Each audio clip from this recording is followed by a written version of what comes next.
Welcome to This Explainer. Today, we're diving straight into the fascinating and honestly incredibly complex web of the Zondo Commission report. We're going to see exactly how a company called Bosasa allegedly disguised corporate bribery on a massive scale.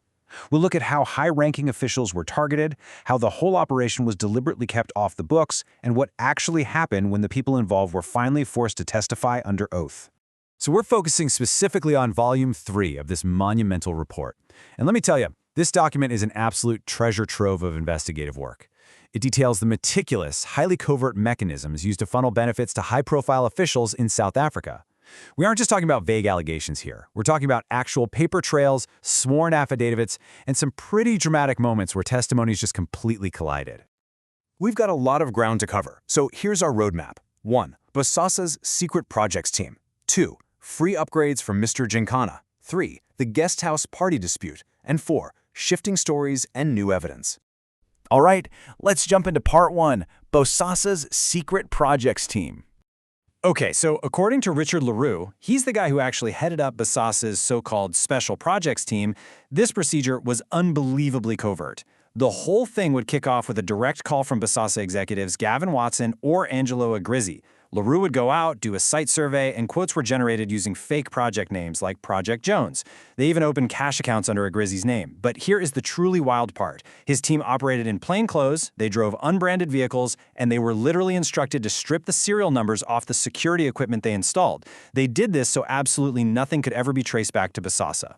I mean, that just starkly illustrates the sheer audacity of this operation. The targets? Ministers, senior politicians, high-ranking government officials. The Special Projects team was installing these massive security systems. We're talking IP-based CCTV, electric fences, gate motors, and all of it for free. No invoices were ever officially sent to the recipients. Instead, Bosasa just absorbed the costs of these installations as their own operational costs. It's a crazy look at how a corporate entity can disguise alleged corruption as standard business expenses. They were literally deducting these alleged bribes from their own corporate tax returns, just a perfectly closed loop. Moving right along to Section 2, Free Upgrades for Mr. Gincana. Now, the juxtaposition between Mr. Gincana's sworn testimony and the physical reality of what was actually installed is, well, it's pretty striking. Gincana was an official seconded to Prasa and later the National Treasury in procurement roles. Under oath, he claimed he just wanted a really modest security upgrade. He casually mentioned a friend quoted him around 40 to 50,000 rand and claimed he repeatedly asked for an invoice so he could pay for it, but, one just never arrived. However, the hard evidence from the installation team paints a vastly different picture. This wasn't some basic alarm system. It was a full IP-based CCTV system with a Paradox wireless alarm, which took 5 technicians a minimum of 20 days to install. And the actual value of that equipment, the travel, the labor? According to le Roux's meticulous records, it wasn't 40,000 rand. It was nearly 240,000 rand. To put that in perspective, that's almost $250,000 rand system, and Gincana was never formally billed for it. Oh, and get this. The team testified that when Gincana got locked out of his house, he didn't call a standard security company or a locksmith. Nope. He just WhatsApped the Bosasa team directly for tech support. This massive discrepancy between his story and the reality on the ground highlights exactly how the Special Projects team operated. Which brings us to Section 3, the guesthouse party dispute. Things got pretty intense during the hearings when former Minister Nomvula Mokonyane vehemently pushed back against Angelo Agrizzi's claims.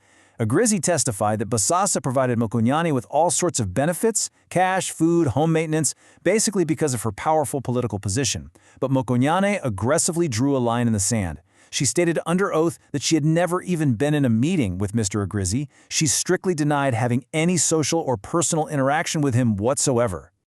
So we end up with this intense, head-on collision of testimonies over one very specific event. Agrizzi testified that he personally coordinated a 50th birthday party for Mokonyane, fully funded by Bosasa, held at the Victoria Guesthouse in Krugersdorp, and it even had a specific theme, break a leg. But when confronted with this, Mokonyane issued an absolute, categorical denial. She swore her 50th birthday was actually held at the Silver Star Casino, she denied the Victoria Guesthouse venue, denied the break-a-leg theme, and flat-out denied that Bosasa paid a dime. It was a complete stalemate. And that leads us to our final section, shifting stories and new evidence. Verbal denials are great, right up until somebody actually checks the paperwork. Investigators went straight to the Victoria Guesthouse and tracked down the owner, Mr. Frederick Kendrick Kowitsi. And he submitted a surprise affidavit that completely blew this case wide open. It just goes to show that a simple guesthouse receipt is sometimes exactly what breaks a massive alleged corruption ring. Kawitsi confirmed that his guesthouse absolutely did host a birthday party for Ms. Mokonyane, and yep, it was booked and paid for by Angelo Agrizzi of Bosasa. Agrizzi just had one tiny detail mixed up. It wasn't her 50th birthday in 2013, it was actually her 40th birthday back in 2003. And Kawitsi didn't just have his memories to rely on. He brought the actual financial records. Let's look at how this played out. His records showed an initial reservation for 80 people, costing just over 25,000 rand, paid by Bosasa. But then, on the night of the function, the party totally exploded. A total of 174 people showed up. Kawitsi noted it was a logistical nightmare, but luckily the speeches dragged on for 3 hours, which gave his kitchen time to scramble and prep food for the extra 94 guests. And that additional 16,757 rand also settled directly by Bosasa. The receipts were literally undeniable. So faced with this documented, hard proof from an independent business owner, Mokonyane filed a new affidavit in August 2020. And well, she drastically changed her tune. Gone was the absolute denial that a party at that venue ever took place. Instead, her revised story was that she was the victim of a massive surprise party. She claimed her late husband organized the whole thing in secret, that she was told not to make any commitments that day, and that she was absolutely shocked to walk into this huge celebration. She maintained she was just overwhelmed and had zero idea who actually paid for what. As we wrap up this explainer, it really makes you stop and reflect on this kind of pivot. We've seen how a corporate entity allegedly went as far as stripping serial numbers off cameras to hide their tracks, and we've seen how a sworn testimony can shift overnight the second a simple guesthouse invoice is brought into the light. The Zondo Commission report doesn't just give us the numbers, it exposes the actual mechanisms of evasion and what happens when the truth finally catches up. It really leaves us with one massive question. When testimonies alter so drastically only after hard evidence is presented, how can the public ever truly trust the word of those in power?